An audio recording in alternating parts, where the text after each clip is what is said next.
I'm going to talk about controlled remote viewing, but I'm going to talk about the effect it has on the viewer, him or herself. What happens to an individual when they learn controlled remote viewing? I did a little informal qualitative research, okay?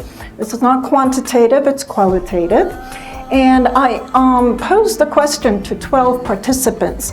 And the question was, when you learned controlled remote viewing, did it change your life?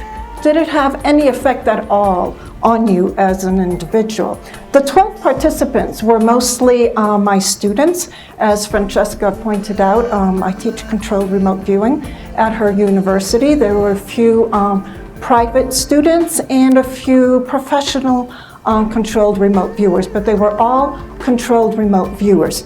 Before I present their statements about how they were affected, I would like to just cover a little bit about definitions, okay? What is remote viewing? What is controlled remote viewing? There's a difference, okay? It's very simple. Controlled remote viewing is actually a specific methodology that was developed by the US government and used by the military. They invested about 20 years and I think many millions of dollars into a specific protocol that would elicit the natural intuitive skills that each individual has. It also provides a structure in which to receive and record non-local information. So that is controlled remote viewing. It's the actual protocol that the military developed and is using, or I'm not too sure. Remote viewing is an umbrella label for all the other sort of psychic methodologies that retrieve non-local information. But today, I'm going to talk about controlled remote viewing because that's, I was trained by Lynn Buchanan about 10 years ago, and that's what I teach. So, what is the main function of controlled remote viewing? You're all very intuitive people, and you may have noticed at times you get an intuitive gestalt, and then there's a little voice that says, well, how do you know that's true? You know, that little voice, okay? That's the conscious voice. What I'm going to label unconscious is the side of the brain that is able to travel in the time-space sort of paradigm and retrieve non-local information.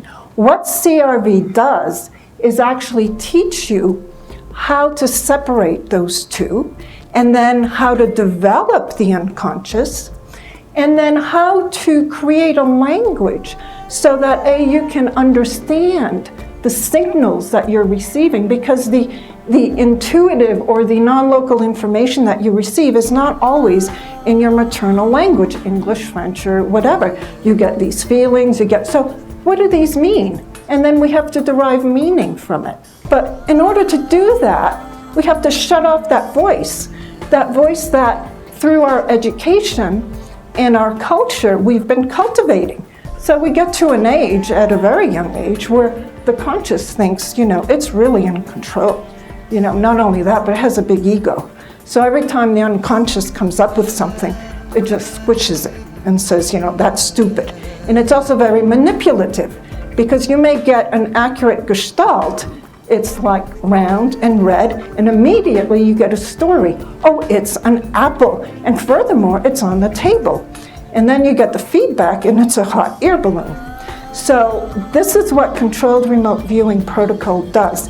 It actually teaches you how to separate the two, and then how to develop your unconscious with the language so that you can derive meaning and purpose.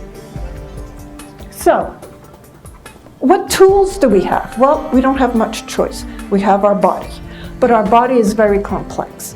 We have our brain, and we also have our physical sensories, and we have our heart, which plays a very important role in receiving non-local information.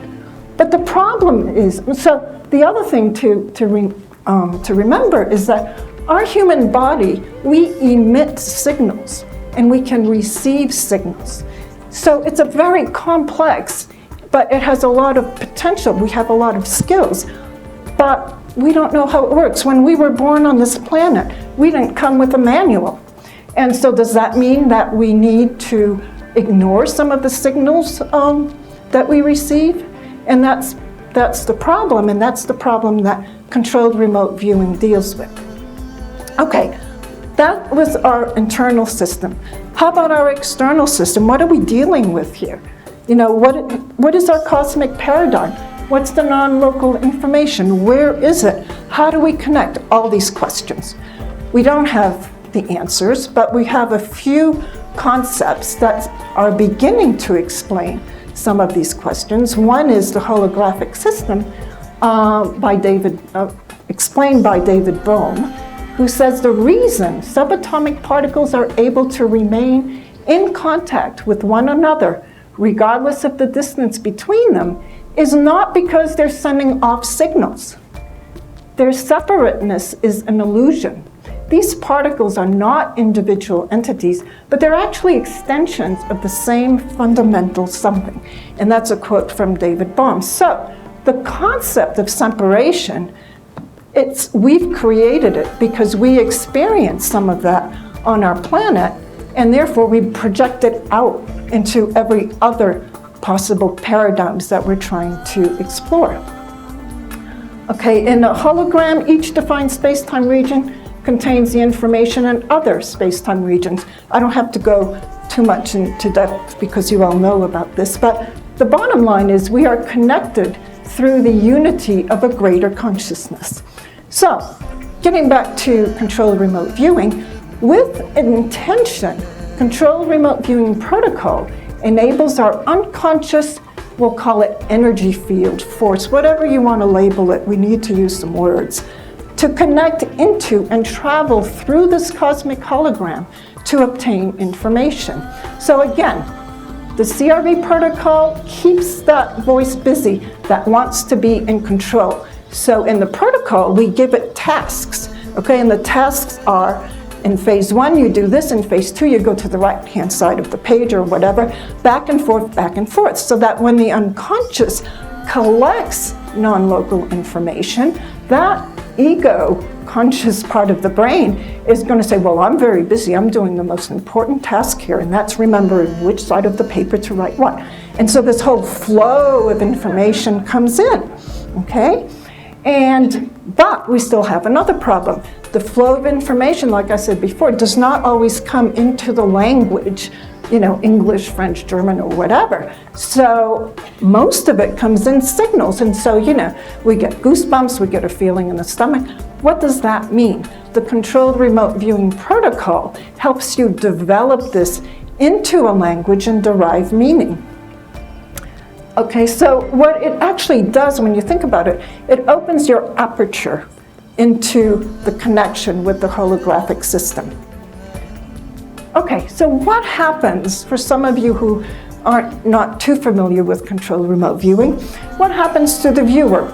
There's no preparation, there's no meditation, there's no, you know, anything you need to do. You just need to be awake, and you sit in front of a blank sheet of paper, and somebody's going to give you a set of random numbers. Those random numbers, okay, represent a specific either location or event location, person, whatever, in any time, space, future, present, or past. We don't know.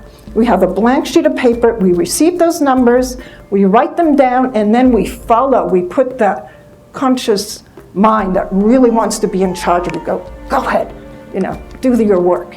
And so we start doing our ideograms, and we start going through the 6 phases of the protocol, recording non-local information.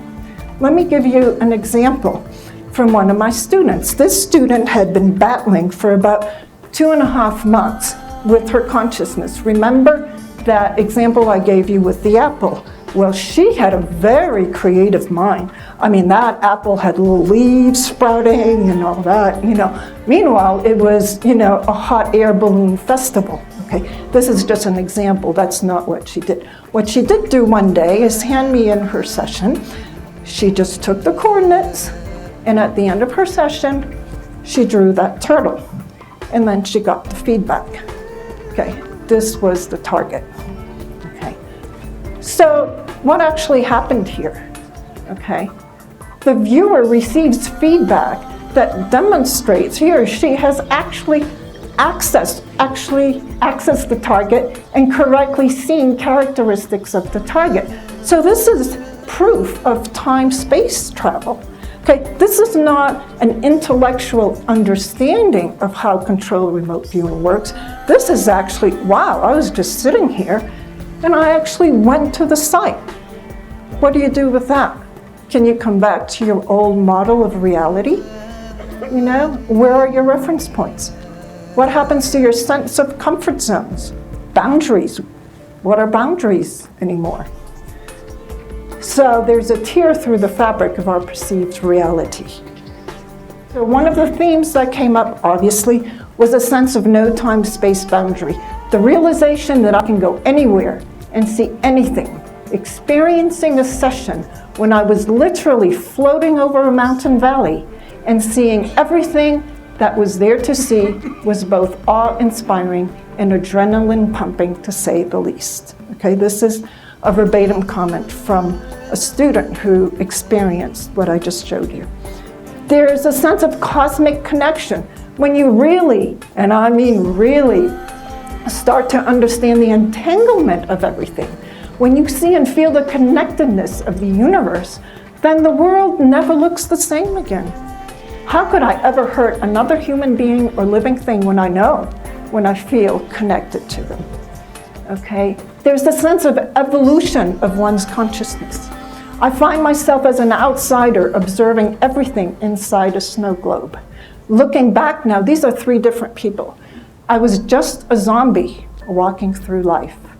It is a weird feeling as my mind switches back and forth between consciousness and unconsciousness. So you see, you start actually being conscious of the fact that you're using those two parts of the brain, and that you start connecting them, and you're conscious of that. This is a very important one that came up over and over again. And it's a sense of power, but each participants who used that expression of the sense of power and the sense of power, the word responsibility or humility was attached to it, which is quite interesting. So you now realize you can go anywhere and literally see anything in your mind's eye. You feel there is nothing that you cannot do or nowhere you cannot go. I heard somewhere that with awesome power comes awesome responsibility. And that immediately reverberated in my thoughts. And, you know, think about that, the power that you actually have and the responsibility. Yes, I now know that everything isn't what it seems, and it does feel like there are grand plans in place. And I am just a very small cog within this cosmic machine. And I'm going to leave you with a question, which is, after the feeling of power comes a deep feeling of humility. You think to yourself, what do we do with this now? Thank you.